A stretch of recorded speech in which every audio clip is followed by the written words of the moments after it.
love to know your perspective on Guns N' Roses, like when Appetite for Destruction first hit, like what you were you.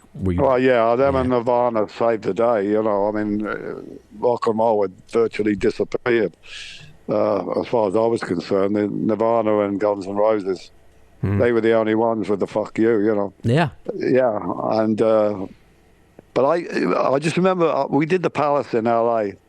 with me and Ronson. And Slash turns up. This is way back. This is before they were big. So Axl and Slash turn up at the gig, and they're not really turned up for us. They turned up for Steve Jones from the Pistols. Okay. Because he was opening. He was opening for us. But then Steve had met two female mud wrestlers. So when he finished his set, he disappeared, right?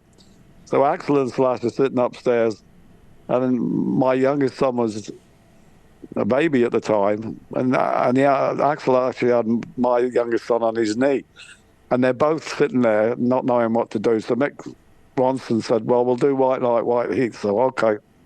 So they got up with us, and we did White Light, White Heat. And Mick sang it, and me and Axl were over the side there. He was doing his sway thing. And so we did the track, and everything went fine and everything. And then they were arguing after. I always remember because they were young. They were kids then. And they were arguing about who could drink and who couldn't, because they had a car. And they had to take it in turns, who drove whom home. You know what I mean? Yeah. And, they were arguing about that afterwards. And he's got my son on his knee. And I'm like, this is Guns N' Roses. they were in their infancy, you know. It was right at the very beginning.